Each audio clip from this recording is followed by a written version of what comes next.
Hey guys, I'd like to dedicate this video to the life and the memory of Jim Bohan. Jim Bohan was one of our heavy equipment operators for close to 15 years and he recently passed away. So if you could keep him in your prayers tonight, that would be really helpful, and say a prayer for him and for his family. We're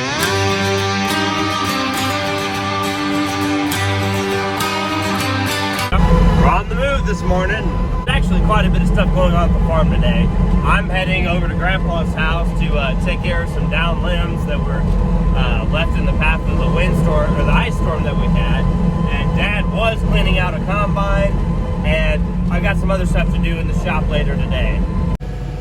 While I'm over here at Grandpa's house, I decided to take out two little trees that were on this dirt pile, and I'm gonna take them down the ditch. And there's another tree over there that's kind of fell over that I'm gonna get rid of. Up here at this old house, this house was built in like 1863-ish, and all the trees up here are really old, and they're all like very, very dead. So all the when this ice came through, all of them shed a bunch of branches, and I had to spend like an hour pushing them back and forth. I'm at this old house, and I think I just saw Mario Judah. I do believe we are done with the skid steer work for today. Yeah, if you're in agriculture and you don't have a skid steer, you're missing out. They kind of rock. Driving the old 1992 Chevy three-quarter ton pickup, dropping the old white car off at the service place up in town.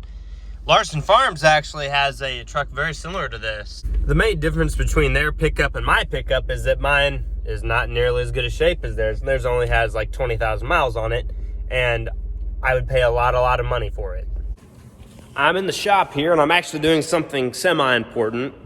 I'm gonna drop the hydraulic oil in this so I can put a new gasket over the second hydraulic box, because the last one I put in, I actually forgot to take the old gasket out, and believe it or not, you're actually supposed to take the old one out.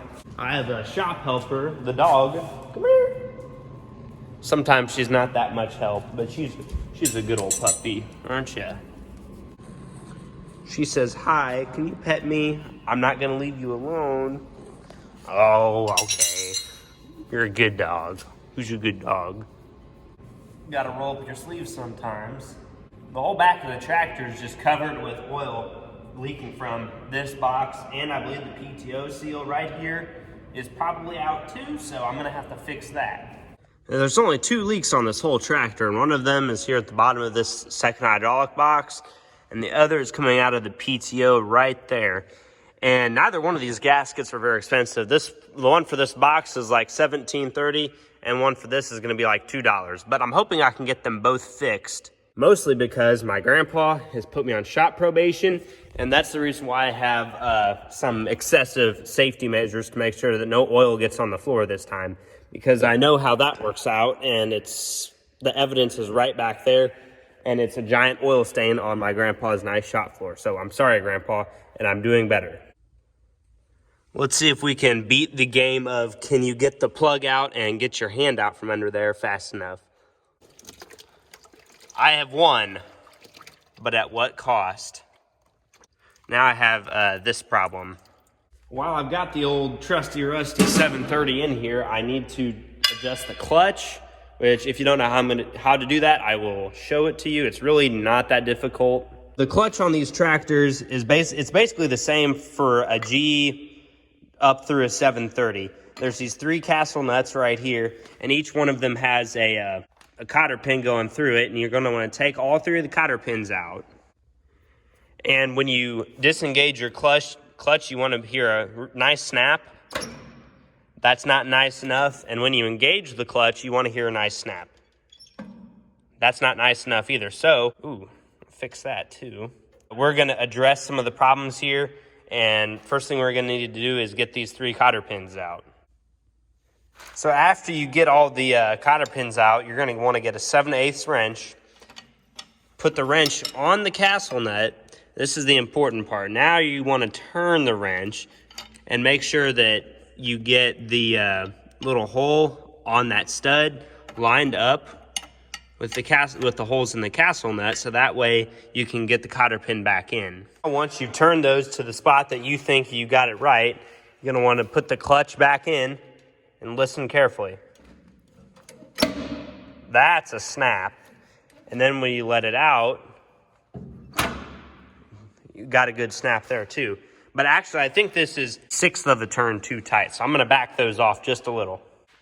So after readjustment, you take your clutch again, nice snap, and then you push it, and importantly, it cannot be able to just fall out of gear. With some force, you wanna be able to push back on it, and then, wait for it, there you go.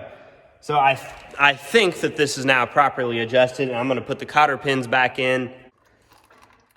After a brief hiatus, I am back, and I've determined that the PTO is leaking not because of the seal, but because it was over full with fluid. So that was the problem. I have also acquired a nosebleed since I put my camera down, and that's not very fun, as you can imagine. The next day, my misadventures have found me in Macon, Missouri, at Seidenstricker Nobi store, picking up 2 stupid little shims for my 730. 100-mile round trip for 2 little pieces of metal. It cost $12 a piece. I get really tired of this kind of stuff because it's always something. It's never actually fixed and actually operable completely for any more than like a day at a time. And that doesn't just go for my old stuff, that also goes for the new stuff, it seems. Speaking of new stuff, they've got a 9570 RX with 36-inch belts over there. It's kind of nice. I'm gonna get this PTO buttoned up real quick, and then I'll see about getting this box off. Hear that?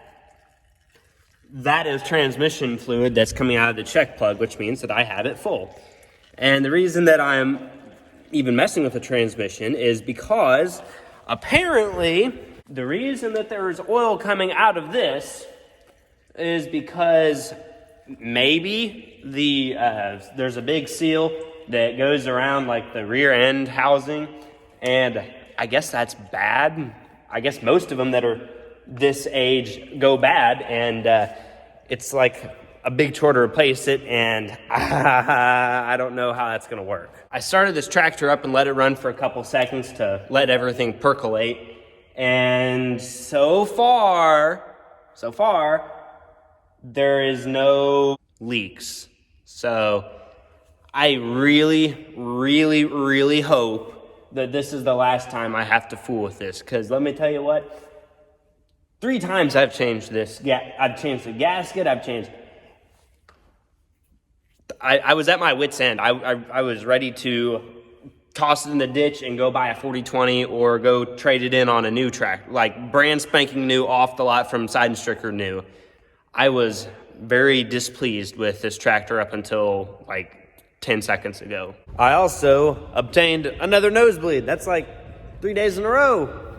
Go me. I've been letting the 730 charge the batteries in it for just 10-15 minutes here, so we're gonna shut it off. The shutdown procedure for these is really pretty simple. All you gotta do is throttle down,